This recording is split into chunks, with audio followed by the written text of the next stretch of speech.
Let's explore. Let's explore so-called screen addiction and whether meditation could help to mitigate it.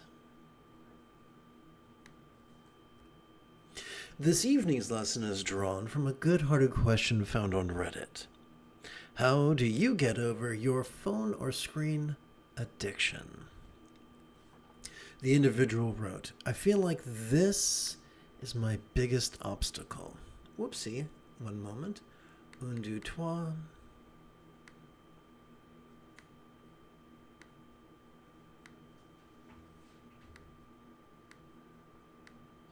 Fabulous. I feel like this is my biggest obstacle.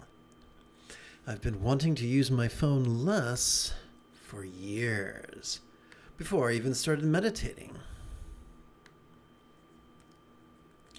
But it's just too damn easy to grab the thing and keep it near me all the time. I don't even use it that much compared to the average.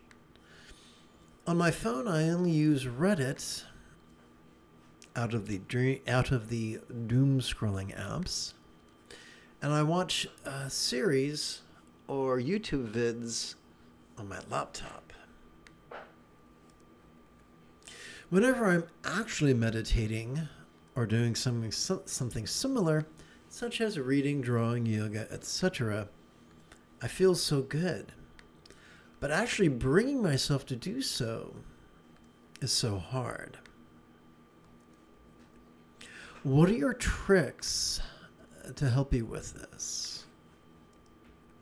Or just in general, things that get you to direct your energy towards meditative activities?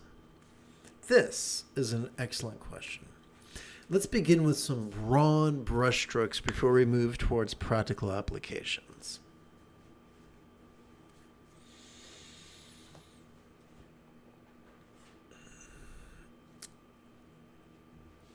As a little boy in second grade, I remember being assured by my teachers that the older I get, the faster time would move. Of course, I thought that was just nonsense when I was in second grade. But now as I am approaching my 59th year, my 59th circuit around the sun, I'm prone to agree with good old Mrs. Burla.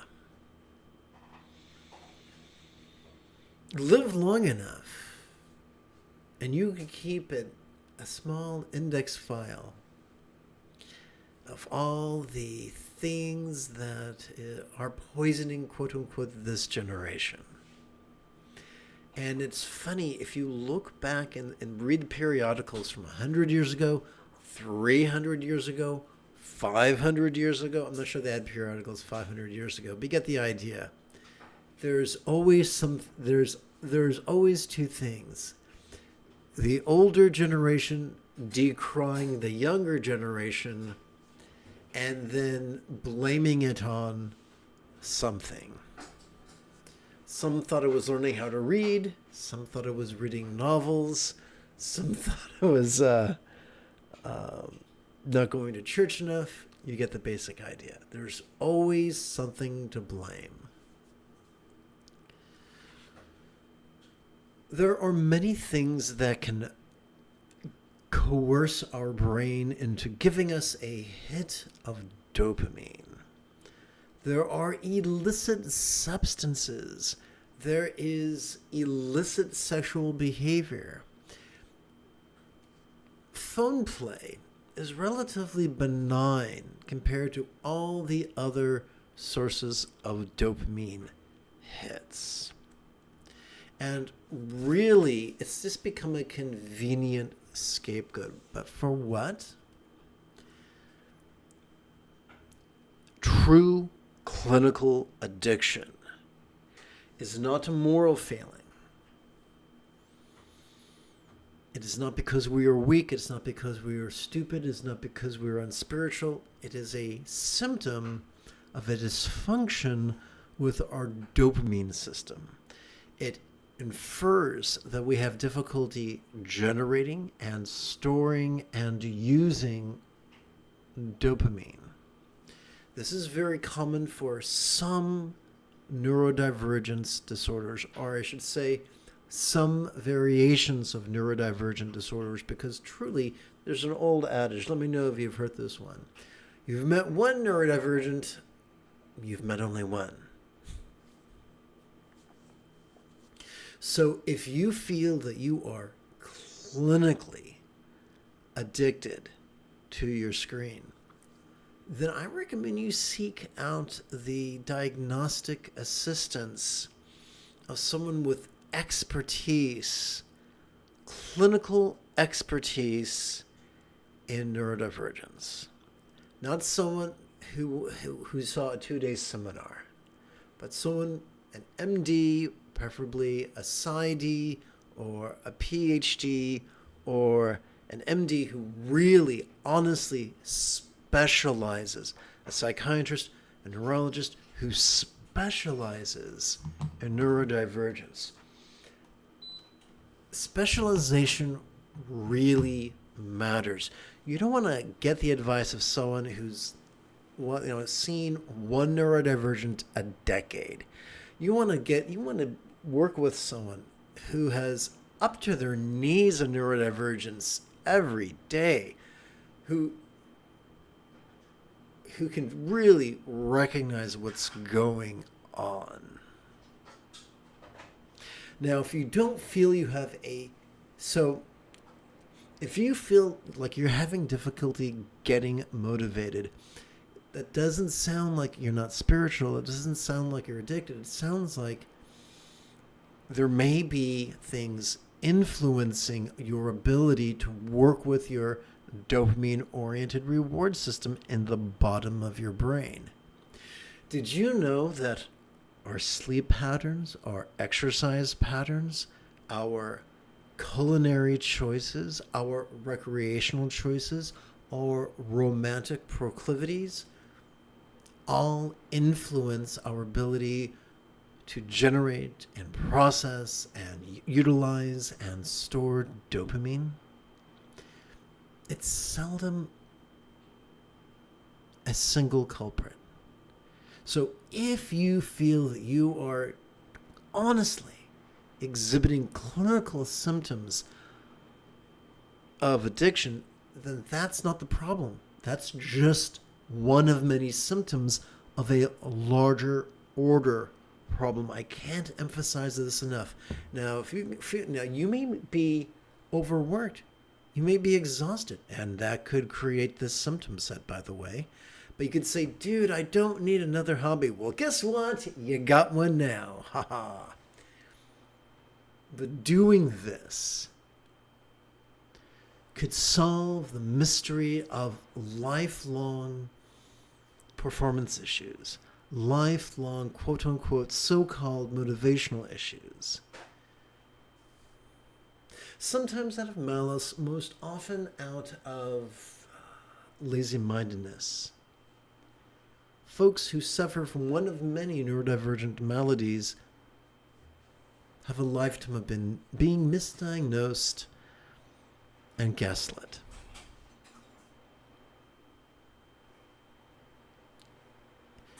And to have insight as to your behavior and its causes and its ramifications can really go a long way to increasing our peace and our ability to function. There are many people believe that we only get one life. This is it. They believe in death after life. And I love that phrase. I'm borrowing it from a childhood friend. If that's the case, then we got to make the most out of this life. And learning how to work with our challenges and our idiosyncrasies is instrumental. Now, if you don't have a trusty medical resource, Google PCRM, Physicians Committee for Responsible Medicine, They have a tab, or you can just look up PCRM, find doctor. And they will help you find an MD who's board certified, and specifically ones who specialize in this stuff. We're living in an age where you can meet with a physician over your computer. This is probably could be considered a golden age of medicine, not because of HMOs, but because of accessibility. But what can you do tonight? Simple.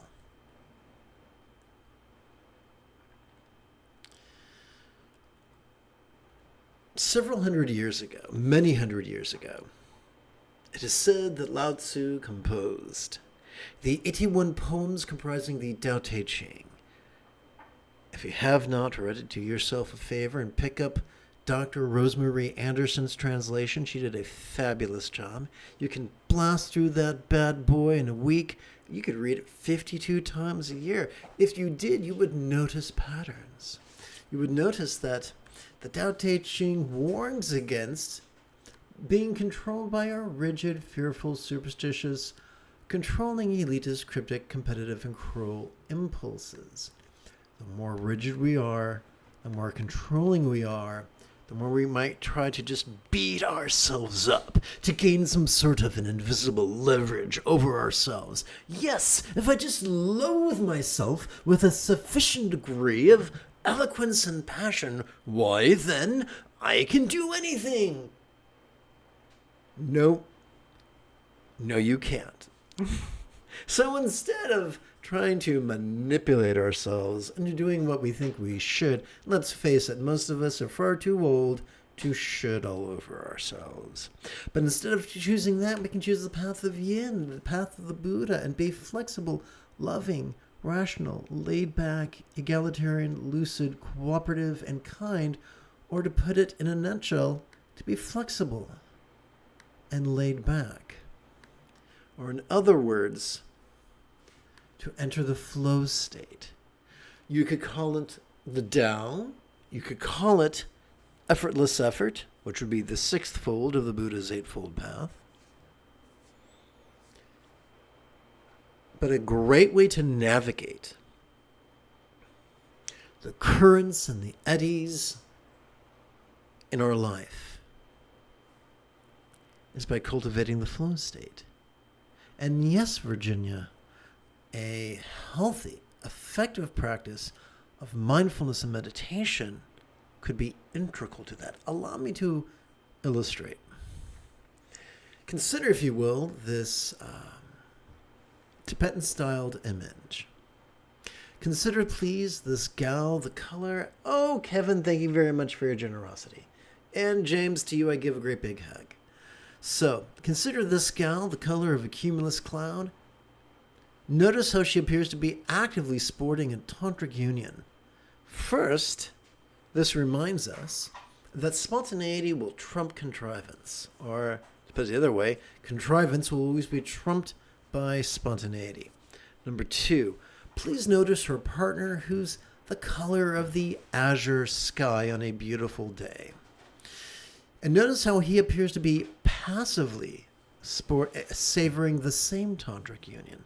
This reminds us, number two, that there is more than one flavor of spontaneity. And number three, that's the scattered spontaneity we might experience perhaps after our third consecutive espresso will always be trumped by the centered spontaneity that is the product of a consistent and effective practice of mindfulness and meditation. You see, mindfulness is not concentration. Mindfulness does not come from relying upon our medial prefrontal cortex to actively hold our brain down and make it do what we think it ought. I'll try very hard not to give myself a stroke. In fact, mindfulness uses a different part of our central nervous system. It uses our sympathetic nervous system right down here. ensconced within the thoracic region, the ribcage region of our spinal cord. This bad boy has evolved not to concentrate, not to mind blank, but to notice vulnerably, passively, viscerally, and randomly. To notice sight, sound, sensations, flavors, scents, and the like. To notice emotions, intentions, thoughts, memories, and imaginings. To notice the external as well as the internal, the physical as well as the mental, the pleasurable as well as the painful, the interesting as well as the boring, the glorious as well as the grotesque. Well, that seems like a big old burden. I'm sure I want to notice those things. Sadly, we don't have a choice. We will. But fortunately, we are not just armed with a sympathetic nervous system, because every time we exhale, we are wired to meditate.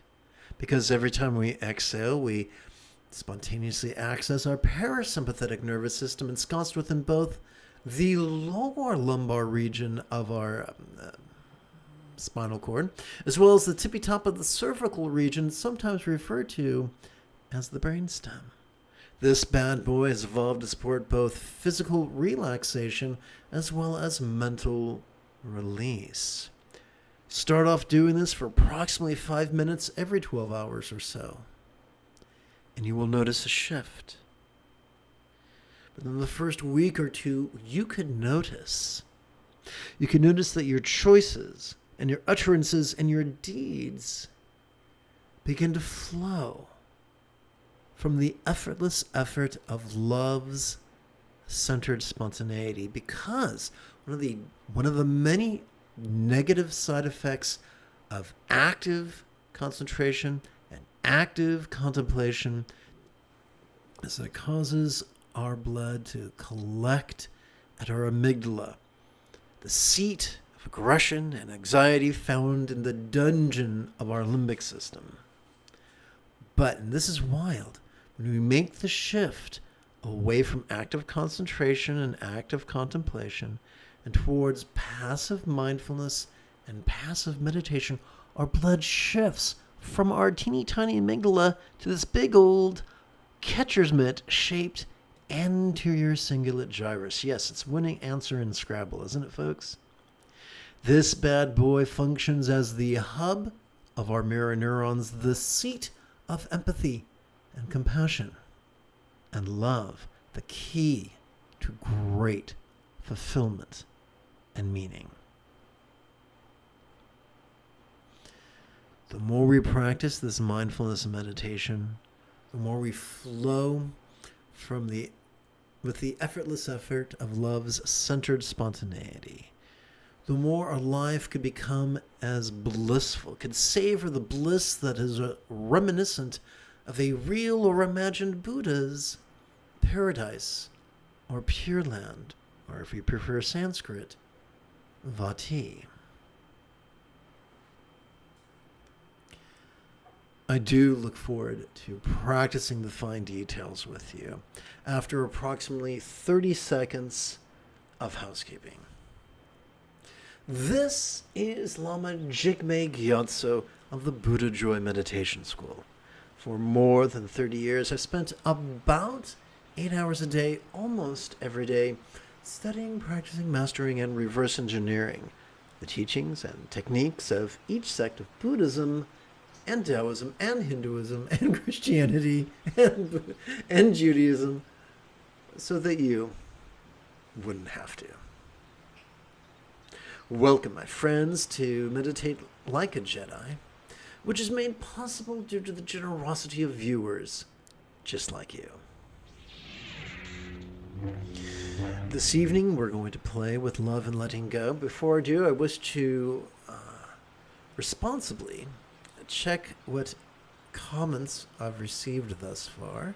I'm going to tap button 8. So the dashing Mr. J and the scholarly Mr. Kevin have joined us. Thank you very much, gentlemen. And I hope the visiting scholars known as Ro and Teddy are present as well to offer their insight and critique.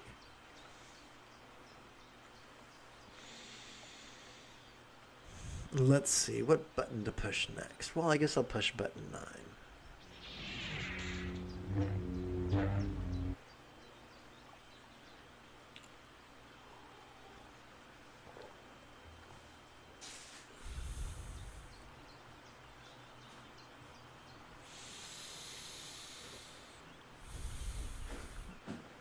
Just as a sprinter might warm up before racing, you and I can warm up by playing with the gentle, passive contemplations of both love and impermanence. Please chant with me.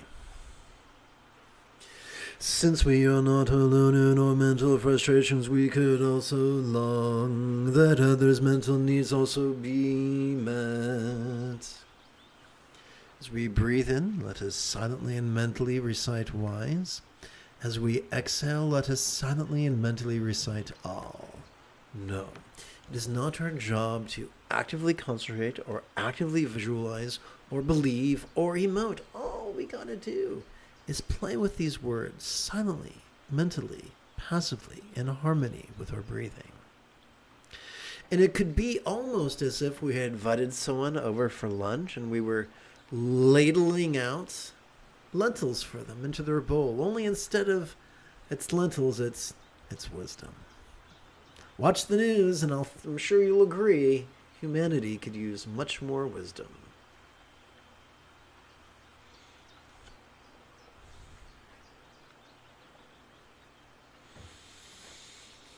I invite you to silently and mentally recite this exercise for 4 rounds, assuming a round is simply one inhalation followed by one exhalation.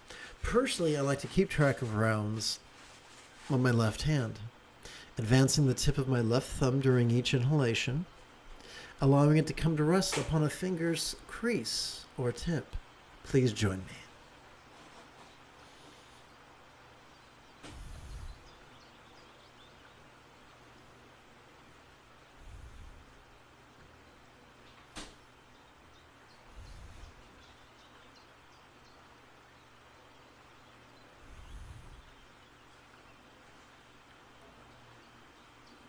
Together.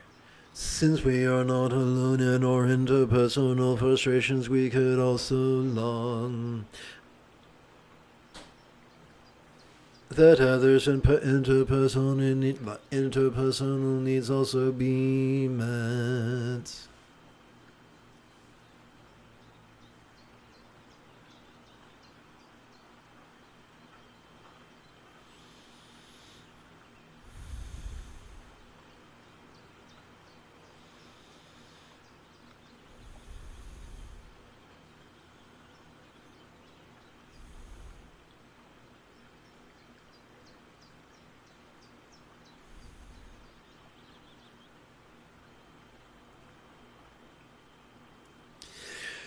Since we are not alone in our physical frustrations, we could also long that others' physical needs also be met. And here's the cool thing, we don't have to force this.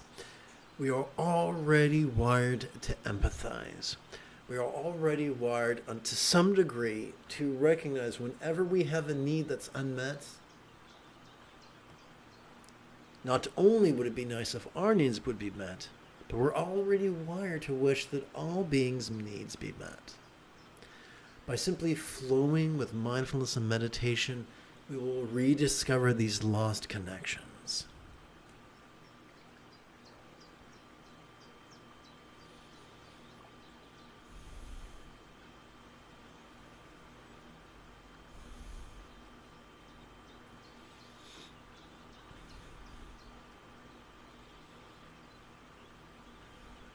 And it's totally okay to be a skeptic. It's totally okay to say, dude, just because you're an oddly dressed fellow sitting on a cushion does not mean by does not mean that by merely silently and mentally reciting words you can enhance the health of your aunt or your neighbor or your neighbor's dad. You know, you may be right. all I might be doing is working out the neural pathways responsible for empathy. But you know what? If that's all I do, that's still a big old victory. Since we are not alone in our circumstantial frustrations, we could also long that other circumstantial needs also be met. We can use the word boon as short as a monosyllabic synonym for circumstantial good fortune, which is has much more than just one syllable.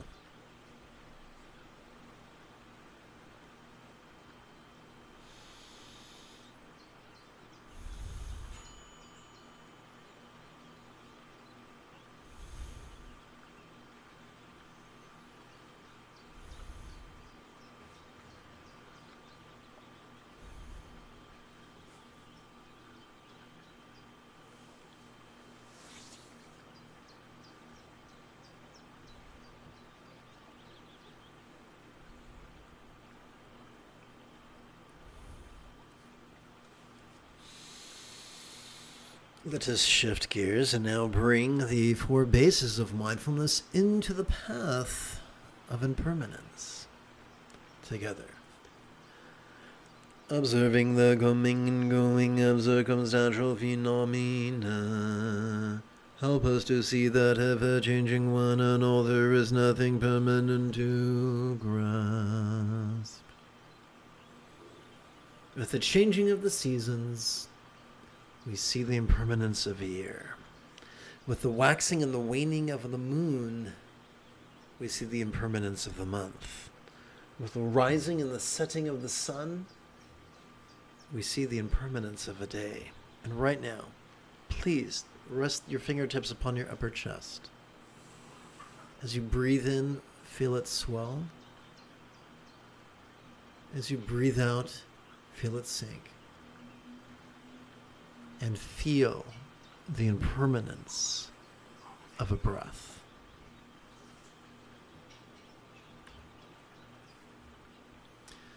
We can use the word lots as the plural, a monosyllabic synonym of circumstances. We can use the verb melt as a metaphor of change.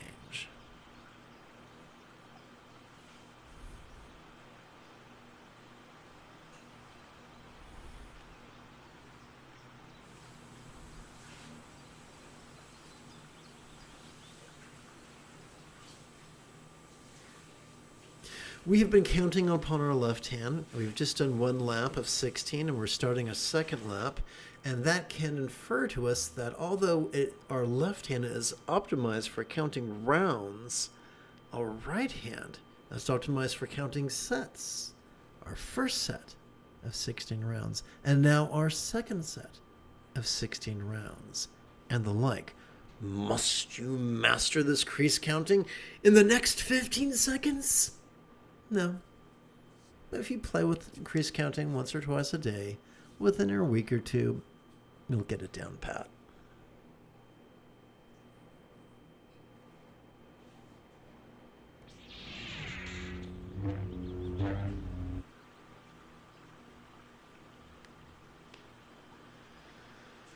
Observing the coming and going of physical phenomena, help us to see that ever-changing one and all, there is nothing permanent to grasp. Hey, remember in adolescence, it was the name of the game was Find the New Zit? And maybe you're pretty for a while, for like 15 minutes in your 20s. And then after your 40s or your 50s, it's like, find the new mole. Identify the new growth. Our bodies are in a state of flux.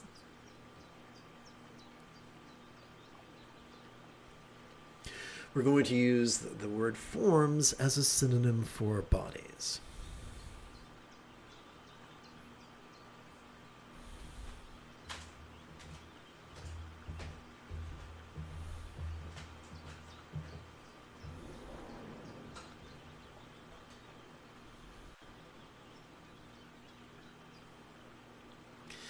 Think about the cruelest person in your life, the person who's out to get you. Guess what? 100 years, they'll be dead.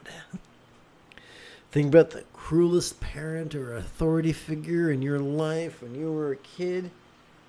They're probably already dead. Death is the great equalizer. And a favorite recurring character in virtually every Tim Burton movie.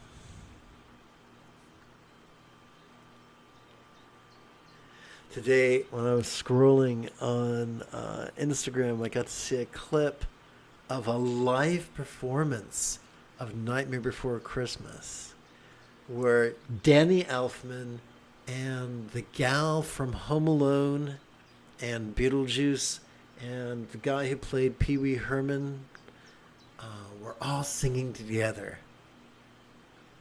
Grab Mr. Santa Claus, dee dee dee dee dee. Observing the coming and going of interpersonal phenomena helps us to see that ever-changing one and all. There is nothing permanent to grasp. Ooh, I just had a brainstorm. Okay. Helps us to feel. Helps us to hear.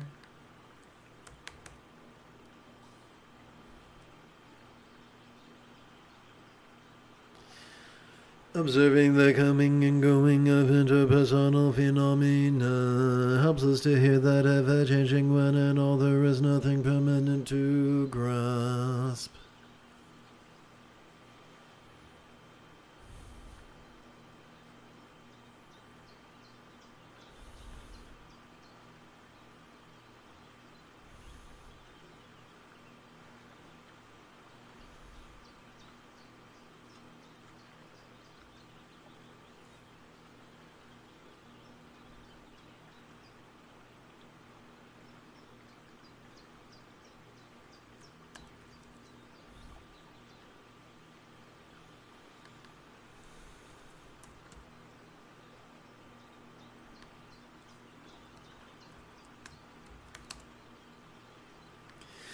Observing the coming and going of mental phenomena help us to viscerally grok that ever-changing one and all. There is nothing permanent to grasp.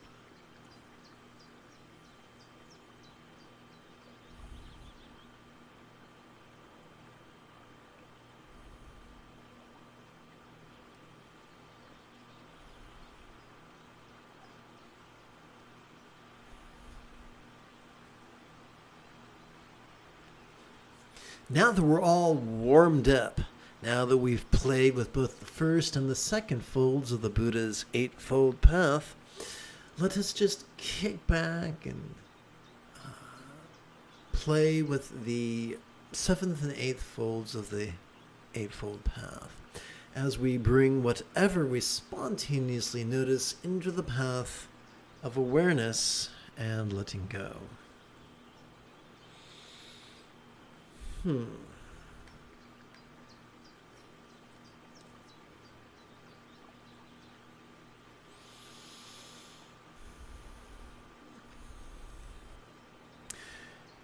So even though we are already wired to notice every time we breathe in, our brain can act like Urkel and knock shit over and scream, "Did I do that?"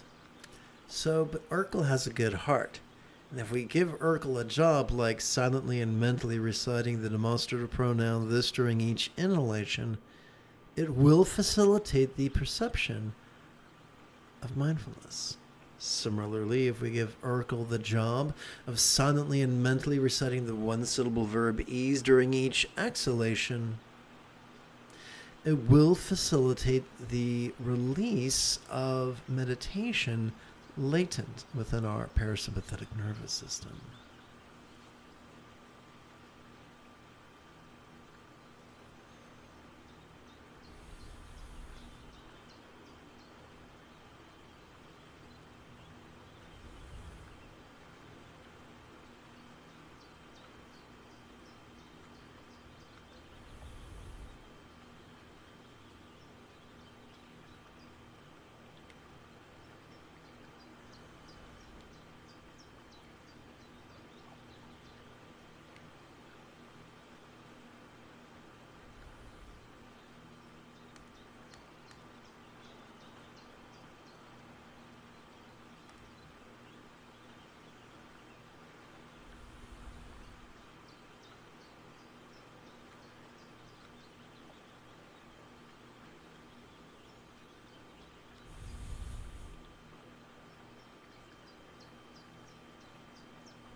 Welcome to this evening's live stream.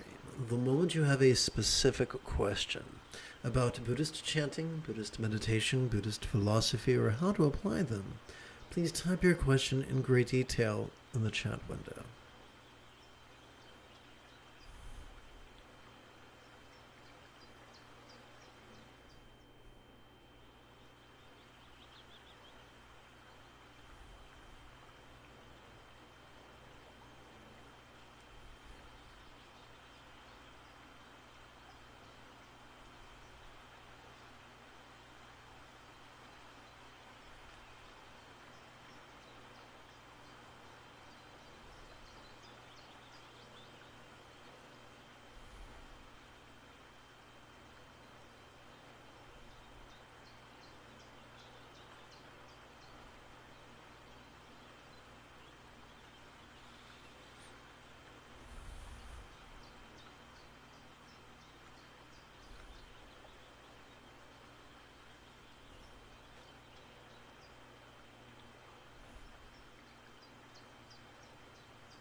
Let us seal this evening's practice by percussively chanting loving wishes for universal enlightenment and well-being. May all minds clear yet and permanent be as enlightened as a Buddha's mind. May all experiences of the interpersonal resounding yet impermanent be as loving as a Buddha's speech. May all bodies sensual yet impermanent be as beautifully healthy as a real or imagined Deva's form. May all circumstances appearing yet impermanent be as safe and abundant as a real or imagined Devi's land.